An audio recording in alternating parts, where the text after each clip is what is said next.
معزز رکن پارلیمنٹ نقیب ملت بیرسٹر اسد الدین اویسی صاحب،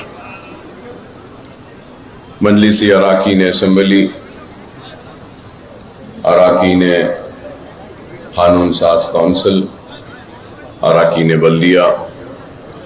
سابق اراکین بلدیہ، صدور و معتمدین و سرگرم کارکنان مجلس اتحاد المسلمین،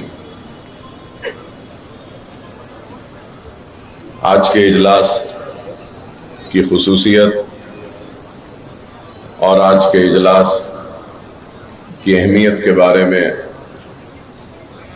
صدر صاحب نے تفصیلی طور پر آپ کے سامنے ساری باتوں کو رکھا ہے، اور صدر مجلس کے حکم پر میں پھر آپ سے مخاطب ہونے کے لیے کھڑا ہوں۔ صدر مجلس کے بعد میں کچھ کہنا صحیح نہیں، لیکن حکم کو ماننا اطاعت امیری کی ایک نشانی ہے، اس لیے آپ کے سامنے کھڑا ہوں۔ آپ سے یہی کہوں گا کہ موجودہ حالات کو دیکھتے ہوئے آپ کی ہماری سب کی یہ ذمہ داری ہے کہ ہم اپنے صفوں میں ایک مضبوط اتحاد کو پیدا کریں، اور نہ صرف اتحاد کو پیدا کریں بلکہ ان سازشوں کو، ان منصوبوں کو ناکام بنائیں جو سازشیں اس ملک کو، اس ملک کے رہنے بسنے والے شہریوں کو مذہب کے نام پر بانٹنا چاہتے ہیں اور ملک کو کمزور کرنا چاہتے ہیں۔ بے شک اس میں کوئی دو رائے نہیں کہ وقف ترمیمی بل 2025 مسلم وقف اور مسلمانوں کے اوقاف اور وقف کا معاملہ ہے، لیکن اس کے ساتھ ساتھ یہ مسئلہ آئین پر حملہ ہے، دستور کے خلاف ہے، اور دستوری حقوق کو سلف کرتا ہے، ختم کرتا ہے۔ اور آج ہم کو اس کو صرف مسلمانوں کے مسئلے کو کی نظر سے دیکھنا نہیں ہے، بلکہ آئین کو، دستور کو کمزور کرنے والے ان طاقتوں کو ہم کو ناکام بنانا ہے۔ اور اس مسئلے کو اس زاویے سے دیکھتے ہوئے ہر امن پسند شہری اور ہر وہ ہندوستانی جو اس دستور پر یقین رکھتا ہے اور دائرے دستور میں رہ کر اپنی جدوجہد کرتا ہے اور اس ملک کی ترقی و خوشحالی کی فکر کرتا ہے، ان سارے شہریوں کو ایک جگہ پر آ کر اس مسئلے کے لیے جدوجہد کرنی ہوگی۔ اور ایوان پارلیمنٹ میں جب یہ مسئلہ آیا تو اس مسئلے کی بھرپور مخالفت کی گئی، نہ صرف مخالفت کی گئی بلکہ قانون کے ایک ایک نقطے کو، ایک ایک سیکشن کو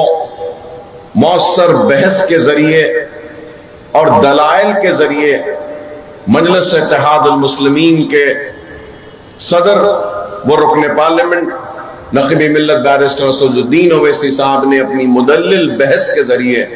یہ بتایا کہ یہ قانون کس طریقے سے دستور کے خلاف ہے۔ تو آج اس قانونی جدوجہد کو ایوان پارلیمنٹ میں اگر ہم نے اپنے نمائندوں کے ذریعے اس مسئلے کو رکھا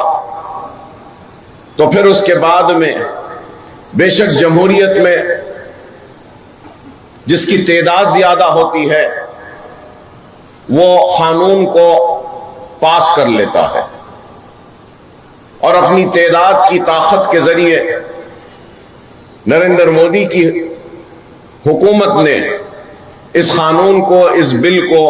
بنانے کے لیے اپنی تعداد کا استعمال کیا اور اس امینڈمنٹ بل کو، ساری ترمیمات کو کامیابی کے ساتھ پاس کر لیا۔ اس کے بعد میں پھر صدر مجلس نے سپریم کورٹ میں بھی ایک قانونی جدوجہد کے لیے اپنی پٹیشن ڈالی۔ انشاءاللہ وہ بھی آئے گا، سپریم کورٹ میں ہیئرنگ کے لیے بحث ہوگی، وکلاء اپنی بات کو رکھیں گے اور انشاءاللہ تعالی سپریم کورٹ، ضرور ہمیں یقین ہے کہ دستور کے خلاف یہ جو ترمیمات آئی ہیں اس کو نہ صرف سنے گی بلکہ ہم کو یقین ہے کہ ضرور ہمارے حق میں سپریم کورٹ اس کا فیصلہ دے گی۔ اس کے ساتھ ساتھ ہم کو اور آپ کو مل کر اپنے پرامن احتجاج کو بھی بلند کرنا ہوگا، چاہے وہ دھرنے کی شکل میں ہو یا وہ جلسوں کی شکل میں ہو، ہم کو احتجاج کرنا ہوگا اور احتجاج کے ذریعے ہم کو یہ بتانا ہوگا کہ ہم اس قانون کے خلاف ہیں، اور قائدین اپنے خطبات کے ذریعے، اپنے بیانوں کے ذریعے ساری تفصیلات آپ کے سامنے رکھیں گے، اور یہ چیز کو ہم کو بڑے ہی سنجیدگی کے ساتھ لینا ہوگا، سمجھداری کے ساتھ لینا ہوگا، اور ہم کو ان طاقتوں کے جال میں پھنسے بغیر اپنے مقصد کو حاصل کرنا ہوگا۔ اگر ہم وہ طاقتیں جو اس ملک کو بانٹنا چاہتی ہے مذہب کے نام پر اور کمزور کرنا چاہتی ہیں، ان کو ناکام بناتے ہوئے اپنے مقصد کو حاصل کرنا، ایسی حکمت کے ساتھ ہم کو آگے بڑھنا ہوگا، جذبات کے ساتھ نہیں بلکہ ہوش مندی کے ساتھ ہم کو آگے بڑھنا ہے۔ ہم کو ان طاقتوں کو مزید طاقت بخشنا نہیں ہے اور اپنے اتحاد کو اور مضبوط کرنا ہے، یہ حکمت کے ساتھ آگے بڑھنا ہے۔ تو میں آپ سے یہی اپیل کروں گا کہ منظم رہیے، متحد رہیے، اور جیسا کہ صدر صاحب نے اعلان کیا کہ جلسہ ہوگا دارالسلام میں، اس میں شرکت کریے، زیادہ سے زیادہ تعداد میں آپ کی شرکت اس بات کی علامت ہوگی کہ ہم آئین و دستور میں جو اس قانون کے ذریعے خلاف ورزی و مداخلت ہو رہی ہے اس کے احتجاج کا حصہ ہیں، اور ہم یہ مطالبہ کرتے ہیں کہ اس قانون کو واپس لیا جائے۔ اگر ہم میں اتحاد ہوگا، مرکزیت ہوگی، اور ہم ایک حکمت کے ساتھ احتجاج کریں گے تو اللہ سبحانہ و تعالی ضرور ہم کو کامیابی و کامرانی عطا کرے گا۔ مگر میں یہ بات بار بار کہہ رہا ہوں کہ اپنے مقصد کو حاصل کرنے کے لیے دوسروں کے مقصد کو کامیاب مت ہونے دیجیے۔ میرے اس اشارے کو، میری اس بات کو سمجھیے، دستور کے دائرے میں رہ کر پرامن احتجاج کریے. اور یہ مسئلہ صرف مسلمان کا نہیں ہے، یہ مسئلہ ہمارے دستور کا ہے، ہمارے آئین کا ہے، اور جو مذہبی آزادی جو دستور میں دی گئی ہے اس میں مداخلت کا ہے، اور جو امتیاز برتا جا رہا ہے، جو ناانصافی برتی جا رہی ہے،